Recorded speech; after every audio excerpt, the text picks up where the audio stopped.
Welcome back, everybody here, BASF at K22. Welcome to our plastics journey and welcome to our next Go-Creators for our next Creator Talk. Christian Wagner from VELUX is here with me today. Jürgen, Becky and Dejan Petrovic from BASF. Gentlemen, good morning. Good morning. Did you have lunch already? No, we didn't. Okay. Not even breakfast. After this, yeah. Okay? I promise. We're going to talk about a product or a range of products that probably all of you have a connection with, and about a lot of challenges that those products are connected with. Christian, from VELUX, I saw that you also consider yourselves on some sort of transformation journey towards sustainability. I read a date 2030, that seems to be something important for you. Tell us more about it. Yes, thank you very much. We are definitely on a journey towards becoming even more sustainable. You know, we provide daylight and fresh air, which we do believe is sustainable in itself. But we launched our sustainability strategy in 2020, working up against 2030, and with a number of different areas. Key areas is that we're working up against our 100-year birthday in 2041. Become lifetime carbon neutral. Okay. So we are compensating for the carbon emission that we have done from our operations, scope 1 and 2, through the lifetime of the company by a collaboration with WWF, Planting Forest. We also are working very much on trying to show how to build more sustainably through daylight symposiums, through test cases where we show buildings with significantly lower carbon footprint. But then our commitment to the 1.5 degree pathway and the reduction in our CO2 emissions in the product itself, that is of course the biggest challenge, and also where we are collaborating with BASF and very much appreciate the joint effort.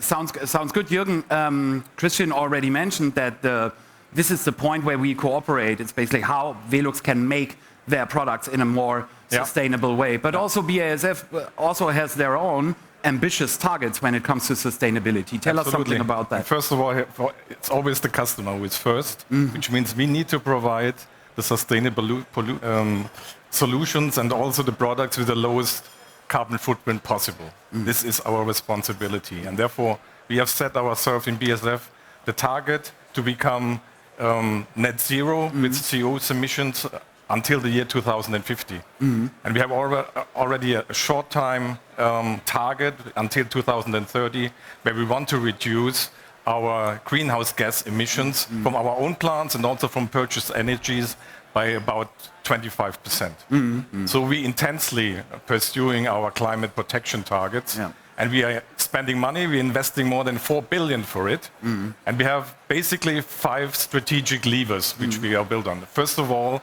it is using more energy from renewable resources. That's the first one. Then relying on energy recovery than to produce steam. Then we are in our own plants. We are improving also the efficiency of our plants, of our processes and energy.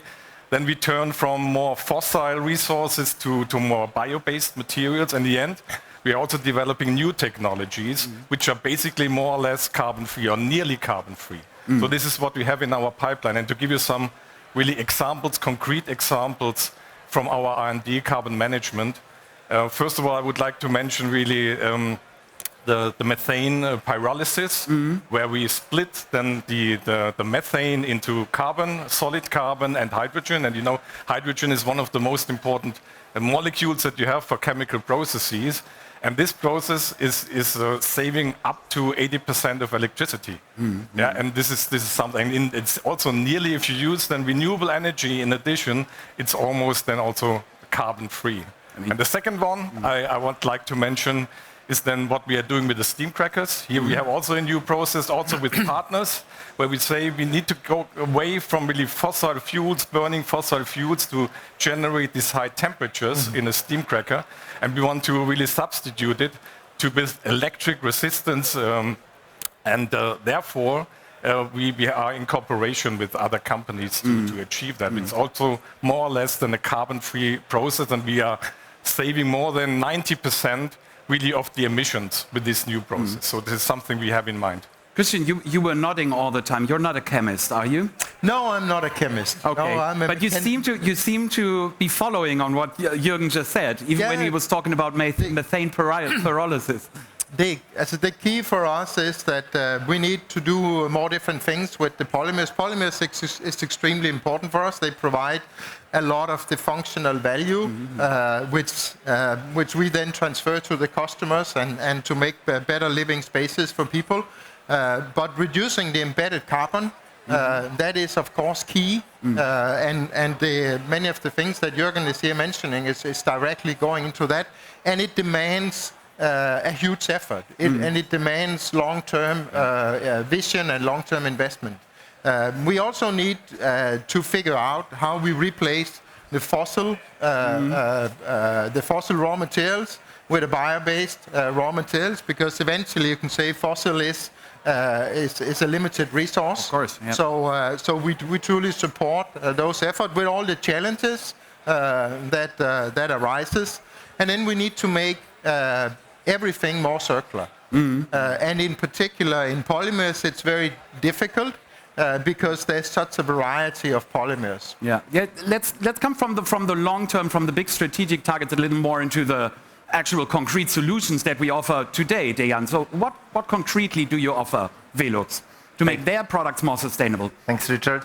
So, I mean, as Jürgen and Becky mentioned, BASF is working on so many measures which are on a corporate, let's say, Verbund level, which will help us to reduce the PCF, the product carbon footprint of our products in a total BASF portfolio over the next years. So this is ongoing story. Beyond that, over the last couple of years, we have developed lots of products in our portfolio which contain circular content, bio-based content, recycled content, and all these measures are helping us, let's say, to reduce the CO2 emissions and to also reduce the dependence on the fossil resources.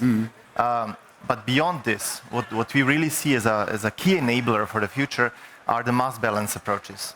So biomass balance approach or chem cycling as a mass balance approach are key enablers, in our opinion, in order for, let's say, for polyurethanes and also for engineering plastics materials to help our customers to reach their sustainability targets. For example, biomass balance approach, if you take this as an example, it helps us to significantly reduce CO2 emissions, greenhouse gas emissions, but also, let's say, to reduce dependence on the fossil resources, while keeping at the same time the same processing conditions on the machines and keeping the same top performance of our materials. So this is the way how we concretely support our customers in their sustainable journey with our products. Would be interesting to know, Christian, we're talking a lot about circular solutions, but also, I mean, the products you sell are premium products, high-value products. Also, keeping them alive for as long as possible is certainly also a lever for you, right? Long-lasting products, that is definitely a key lever for us, and we normally have lifetime from 25 years and upwards, and many windows is both 30 and 40 years old. So it kind of goes, you can say, with the legacy of the company to provide products that has a very long lifetime. But you still need to think about end of life.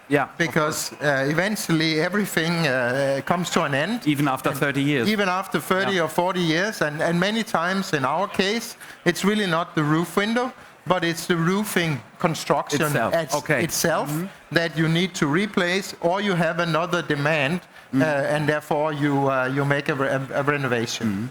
I mean, my impression is that the whole connection between customers and suppliers is changing these days to some extent. It's not so much a transactional thing anymore, but it's rather also an exchange of ideas.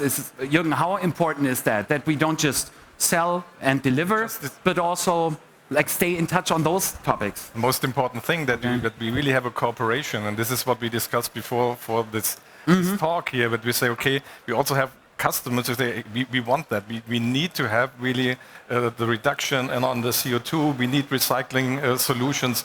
So it's of utmost importance that really both, not only we as a supplier then, but also the customers want that, and we are going together the road.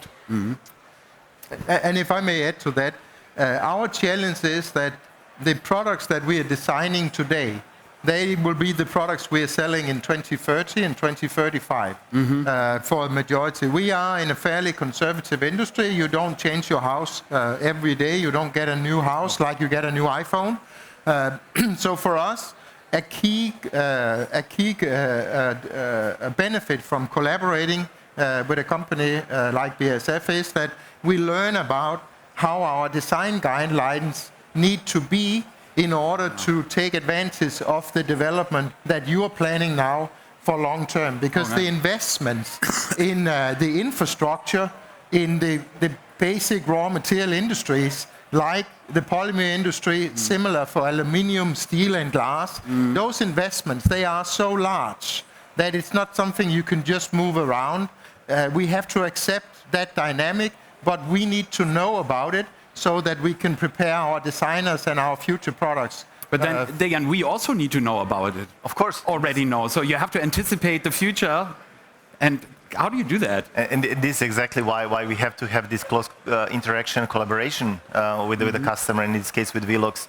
Because only, let's say, when we meet at the creation center, let's say, and take a look at all those materials, we can think this through, and we can think about what is the best concept for the future design for recycle. So make it easy to recycle in the future, in the next 20, 30, 40 years.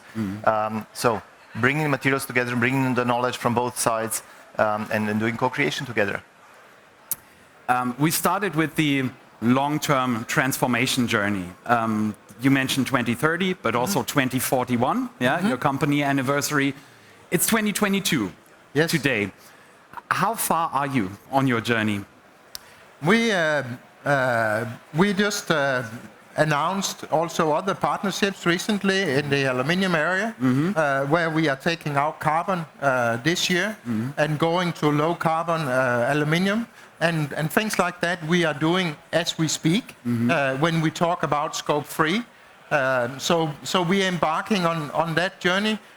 It is a huge effort. And then at the same time we are making these relationships. We're going upstream. That's one of our key levers. We're going upstream. We are talking. We are figuring out which polymers, in this case, do we need to use tomorrow. Polymers is complicated. We use very many polymers. I don't understand them. Yeah.